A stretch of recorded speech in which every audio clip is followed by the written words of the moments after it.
Eza bilang kalau misalnya pemeran Abel ini memang pemeran Abel dan juga Kak Yoriska mendengarkan kayak misalnya saran-saran dari sutradara dan lain-lain. Nah, dari Kak Eza sendiri yang jam terbangnya udah sangat-sangat tinggi gitu, pernah nggak sih misalnya kasih saran ke teman-teman yang lain atau misalnya kayak tukar pendapat enaknya kayak gimana ya gitu?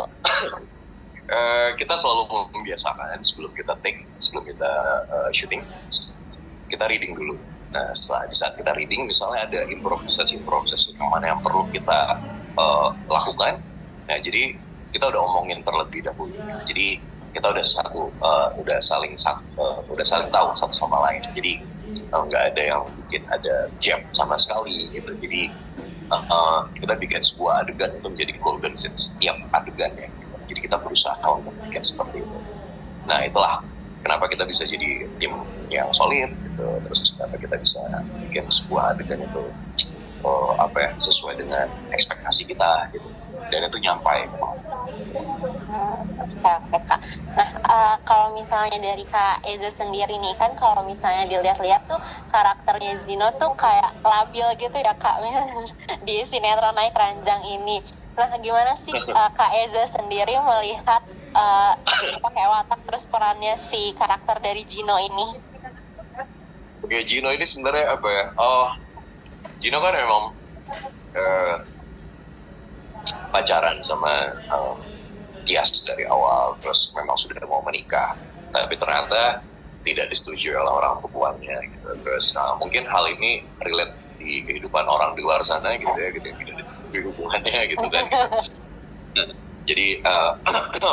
Jadi ini agak sedikit menantangnya di situ. Bagaimana caranya seorang Gino itu bikin orang tuanya percaya bahwa Tias itu perempuan yang sangat baik, dan akhirnya sampai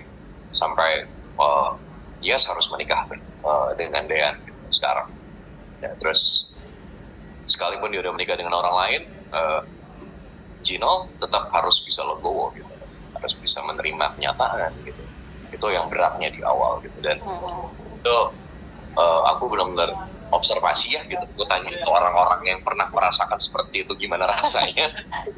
Jadi agak lucu sih dan agak berat juga ya gitu, telepon ke temen, bro gimana rasanya ditinggal kawin sedangkan lo masih cinta gitu kan, gitu gimana gitu, itu kan berat pastinya gitu. Jadi kita semua di sini kita bermain bukan hanya sekedar bermain, yang tadi aku bilang gitu, kembali lagi kita benar-benar pakai hati kita. Gimana caranya? Salah satunya ya observasi tadi kita yang lakukan.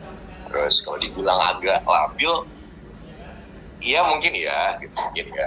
Tapi kalau aku sendiri, perspektifku adalah kalau Gino bagaimana caranya dia memperjuangkan cintanya untuk Tias.